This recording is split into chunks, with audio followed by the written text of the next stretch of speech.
जी प्रणाम प्रणाम। आइए हम सब इस समय अब परम पूज्य गुरु महाराज की बताई हुई साधना को करेंगे। अगर कोई नए भाई बहन बैठे हों, नए साधक बैठे हों तो उनके लिए क्रिया बतला दी जाए।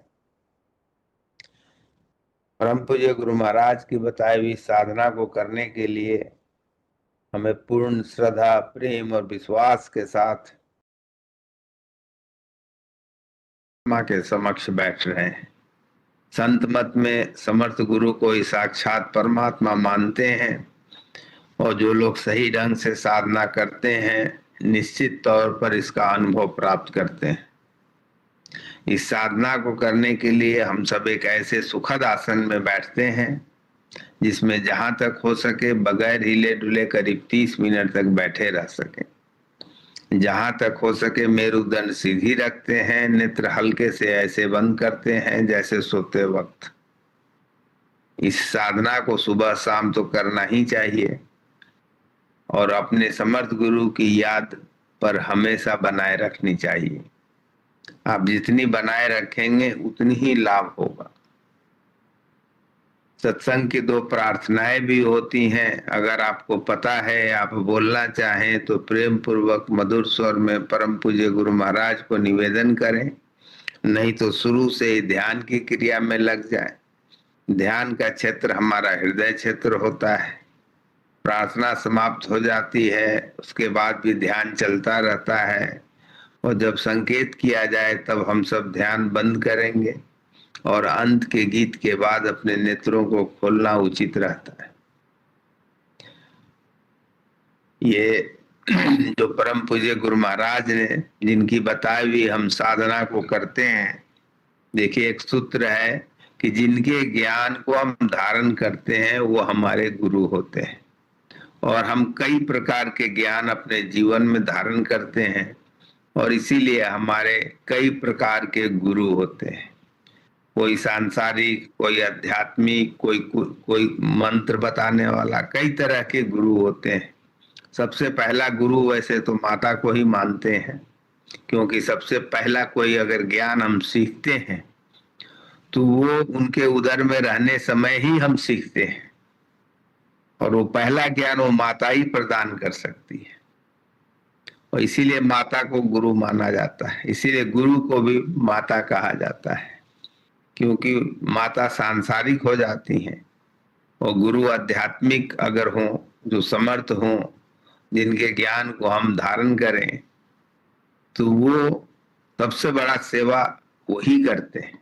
हम सब बातें तो करते हैं प्रेम की, सेवा की, पर जो समर्थ गुरु हम सबों की सेवा करते हैं, जो प्रेम प्रदान करते हैं, वो हम किसी काल में कर नहीं सकते। इसीलिए परम पूज्य गुरु महाराज ने अपना शरीर त्यागने के पहले उन्होंने कहा था कि शरीर छोड़ने के बाद हम तुम सबों की और अच्छे से सेवा कर सकेंगे। यही उनके शब्द थे। क्योंकि संसार में हम कुछ भी बन जाएं, अपनी जगह में सब अच्छी बात है, पर जब तक हमारा आत्मा, और इसीलिए अध्यात्म आत्मा से जुड़ा होता है। आत्मा का अध्ययन, आत्मा क्या होता है? आत्मा होता है चेतन। संसार में, सृष्टि में जड़ है और चेतन है। उस चेतन के अध्ययन को अध्यात्म कहते हैं। उस चेतन को जानना, समझना, क्योंकि उसी चेतन के अंश हम भी हैं। तो अगर हम चेतन को जान जाएंगे तभी हम अपने को भी जान सकेंगे, या अगर हम अपने आप को जान लिया तो चेतन को जान सकेंगे। ये वाइस वर्सा दोनों काम करता है। तो परम पूज्य गुरु महाराज ने जो साधना बताई है हम सबों को, वो हमें उसी चेतन से जोड़ती है। मतलब कि हम अपने भंडार से जुड़ते हैं। जहां से हम अलग हुए हैं, हम अपने भंडार से जुड़ते हैं और तब धीरे धीरे उनके अपने वास्तविक गुण को धारण करना शुरू करते हैं। और यही अध्यात्म है, अपने वास्तविक गुण में आ जाना। ये अपने आप को, तब आप देखेंगे वास्तविक गुण हमारा क्या है। क्योंकि हम परमात्मा के अंश हैं तो हमारा वास्तविक गुण परमात्मा के गुण है। और जितने परमात्मा के गुण हमारे अंदर आते चले जाएंगे, और इसीलिए समर्थ गुरु को साक्षात परमात्मा कहा जाता है, क्योंकि उनके अंदर वो सारे गुण आ जाते हैं। हम सब उसी साधना को करने के लिए इस समय बैठे हैं।